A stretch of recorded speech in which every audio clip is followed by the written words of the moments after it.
Première technique pour déplacer un personnage avec des instructions. Donc on va programmer les flèches du clavier pour pouvoir déplacer le personnage, le sprite dans les 4 directions.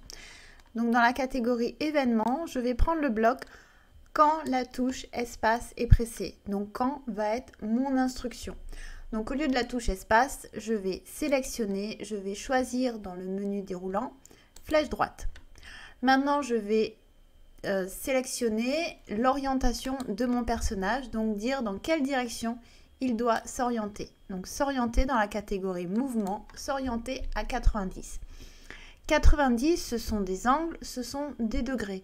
Tu n'as probablement pas encore vu ces notions à l'école, mais pas de panique, il te suffit de cliquer sur 90 et là tu vas avoir un cadre de sélection qui te permet de choisir dans quelle direction tu souhaites que ton personnage aille. Donc là, vers la droite.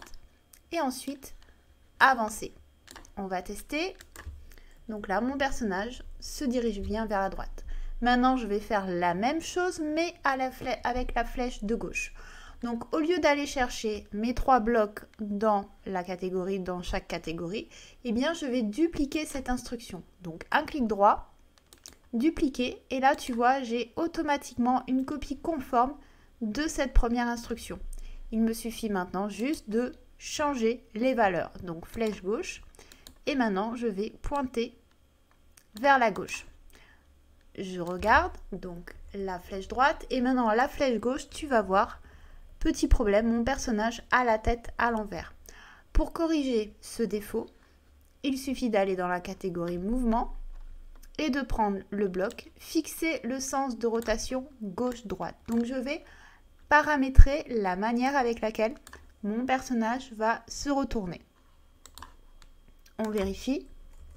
Et là, mon personnage a bien la tête à l'endroit.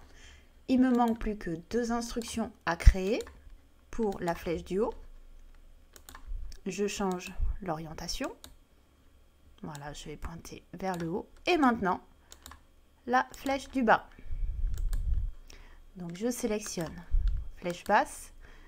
Je change la position de l'orientation et maintenant j'ai un personnage qui, grâce à 4 instructions, peut se déplacer dans les 4 directions.